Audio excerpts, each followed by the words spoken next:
Ladies and gentlemen, the President of the United States, accompanied by Mr. Mark Lazary and Mr. Giannis Antetokounmpo.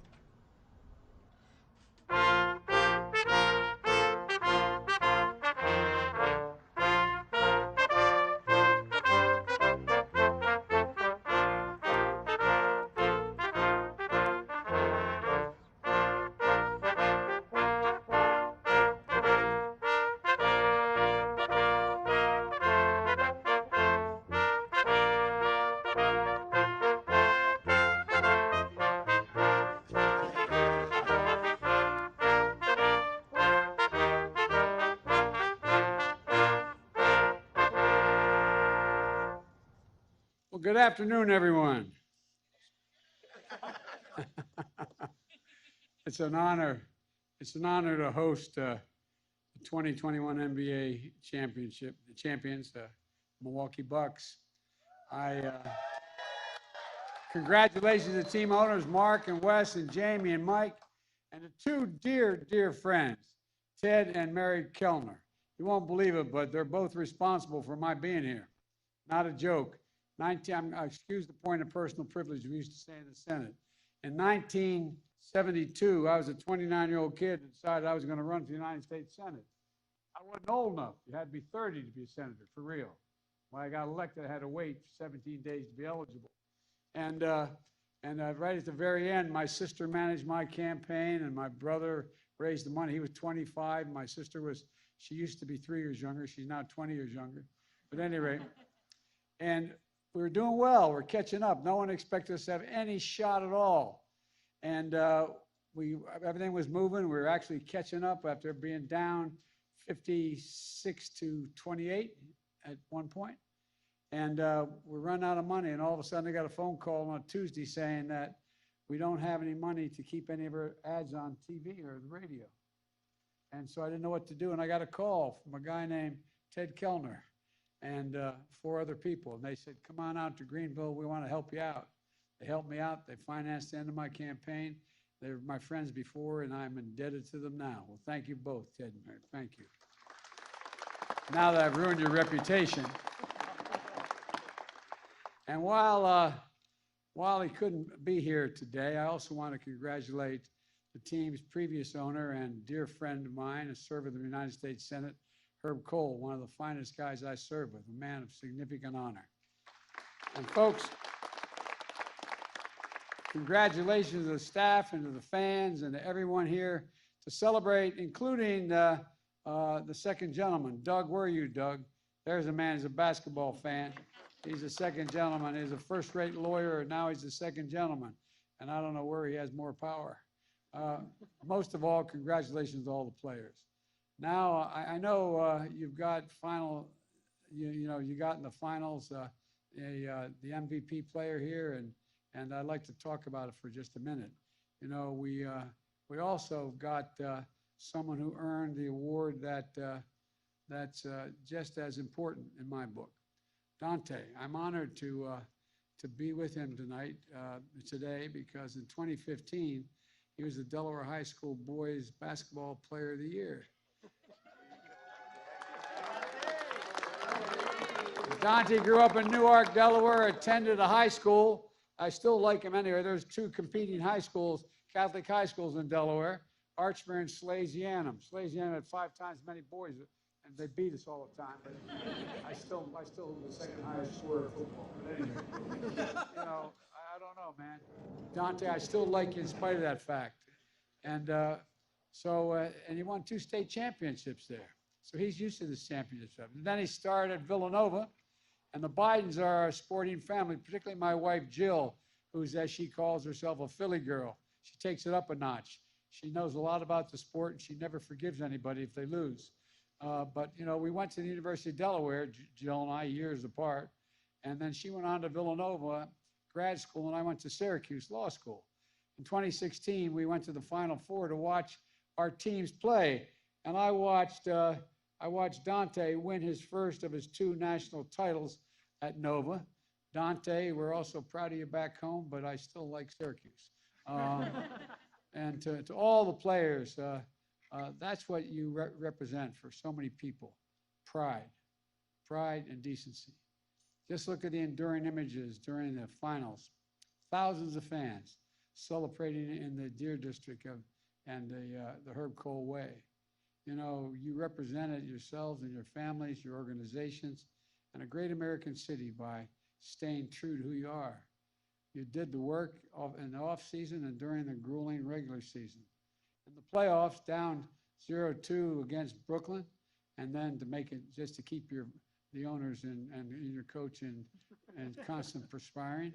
On the finals, you were down 0-2 against Phoenix, but you never gave up. I watched. It was amazing how you came back. You always believed. And Coach Bud, you got them to play as a team. You know, Giannis, 50 points. 50 points. To seal Game 6, to win the Bucks' first championship in 50 years since Kareem Abdul-Jabbar and Oscar Robinson won it for the Bucks. And the worst part is, I remember them both. I was a kid. But, remember them both. Final MVP, two-time NBA MVP, five-time All-Star, and just named to the list of the 75 greatest NBA players ever. I might add that I'm proud that two Syracuse guys made it, Carmelo Anthony, as well as Dave Bing. I actually was at graduate school when they were playing, and who played around this time, the time I was there. And at just 26 years old, you're just getting started. What makes it even more special is you won the title with your brother, who is here today, and you joined another brother already with a ring. What a hell of a family, I tell you what, man. I think you won the gene pool. And you still got two more, right? And sons living the dream of an immigrant family from Nigeria and then Greece in search of new opportunity. In struggles, they always dreamed. Brothers who once had to share the same basketball shoes, all five of them, before they got to the NBA. I tell you what, I would have liked to have been there when that fight went on, who got the shoes when. But at any rate, I know your mom is so proud of you and is watching, and your dad's watching, looking down, watching over you all. And your baby boys who will grow up knowing that anything is possible. And that's the power of the team's example and not just winning the title. Last year as a team, you took a stand for justice and peace in the wake of Jacob Blake's shooting in Kenosha, Wisconsin. And you've gotten people engaged. Now, it really mattered. I remember calling your coach. You got people engaged in the vote, in the political process. You've encouraged fans to get vaccinated. You know, I just want to thank you. I want to thank Drew Holiday and his wife, Lauren, who, by the way, is probably a better athlete. You're good, but I tell you what, you married way up, pal. Jill and I watched her. Seriously, we watched her bring home the Women's World Cup in place in 2015 to add to her two other Olympic gold medals. I mean, what the hell, you know? And they're world-class athletes, and they talked about why getting vaccinated is so important, and to protect yourself and those you love and people around you, and it matters. So I want to thank you both. And I'll conclude with this. This year marks the 75th anniversary of the NBA. During that time, we've seen generations of players define their eras with their styles of play and their personalities. We've seen a distinctly American game become the fastest growing sport in the world. The fastest growing sport in the world. When I first went to Beijing to meet with Xi Jinping, he put me on a basketball court. I'm not like these guys, I can play a little bit. But put me on a basketball court. And I'm thinking to myself, everywhere in the world I go, as I travel the world, basketball. The best players want to come to America, though, in search of possibilities. And through it all, one thing remains constant. The values of the game and of the sport. Teamwork, hard work, respect. and the belief that we can strengthen the bonds that bring us together and stand up for something bigger than ourselves. The first time NBA championship team visited the White House was in 1963, when President Kennedy hosted the Boston Celtics. A few months later, in August, Bill Russell returned to Washington, this time to stand on the steps of the Lincoln Memorial to hear Dr. King and his speech on I Have a Dream from the whole nation. Today, I'm honored to welcome the Milwaukee Bucks to continue that tradition. In sport and in democracy, unity perhaps is the most elusive thing and the most necessary thing. But that's who this team is. They're unified. That's who we are as a nation. As we saw over the weekend, with the getting closer to passing the consequential investments in our nation and our people, there's nothing stopping us when we work together, nothing. And as one team, as one nation, there's not a thing we've ever failed to do. Never, ever, ever, when the American people have given half a chance to ever let their country down. And just like you've worked together, and watching you has just been incredible. So congratulations, Milwaukee Bucks.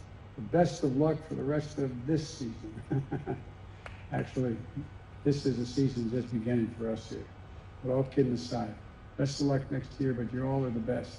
You're the best, and it's a great honor to have you here. Now, I think I'm supposed to introduce somebody, but I'm not sure who am I supposed to introduce now.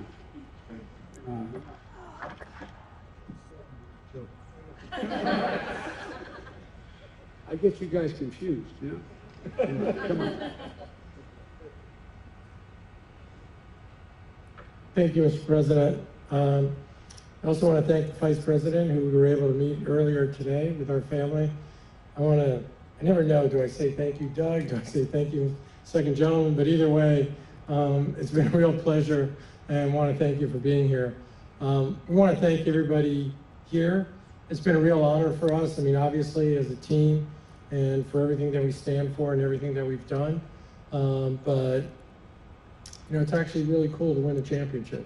You get to come to the White House. And, you know, I think for us, the one thing we'd like is hopefully we'll come back here next year, so.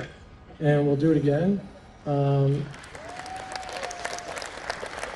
know, what the hell, why don't we come back for the next 4 years? We'll just keep coming back. You know what, let's do it for 8 years. And then we'll do it here. I think that's a good idea. It is, isn't it? So, we want to say thank you. I want to introduce Giannis, who really needs no introduction. As the President said, we led our team to the championship. So without further ado, Giannis.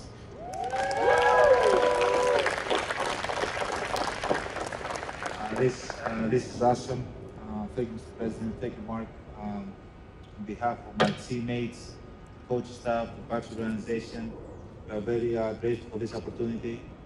You know, a kid from Sepolia, Athens, Greece, grew up from two Nigerian parents that were struggling every day to provide for us. Illegal in a country that they didn't call home at the time. It's an unbelievable opportunity to be able to be in the White House, meeting the President of the United States. I could not be as honored and happy that something like this I've accomplished something like this in my life. First of all, I want to thank our families. Obviously, our families are a big part of who we are and what we do, and they did a lot of sacrifices during the year for us, enabled for us to win a championship. They're not here with us today, but we always carry them in our heart, and I want to thank our families. They're a big part of what we do.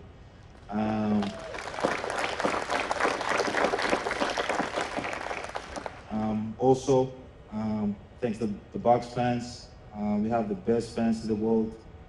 They support us from day one.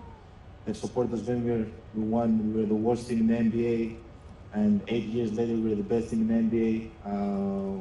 And they support us all the way along, and we couldn't do it without them.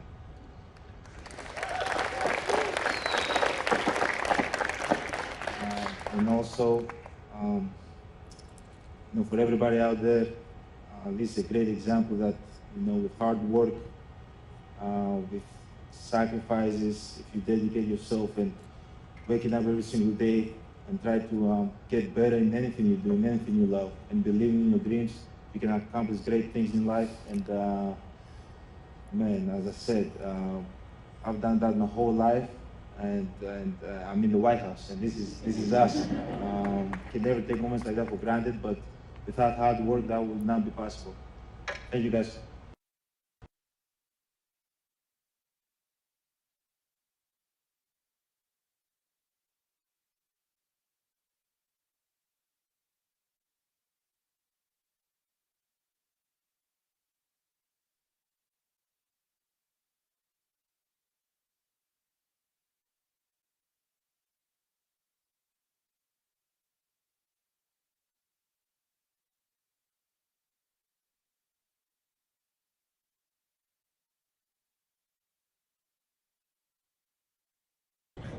You're doing a photograph? Give me a jersey. Oh, okay. All right. Okay, man. All right.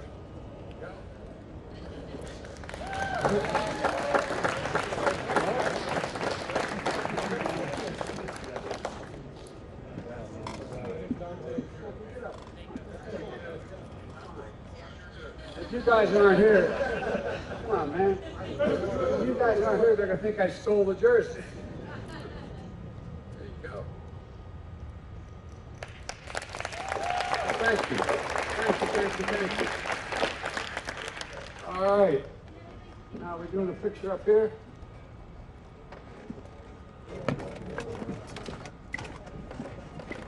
All right. This is the only picture I don't have to do.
Amen.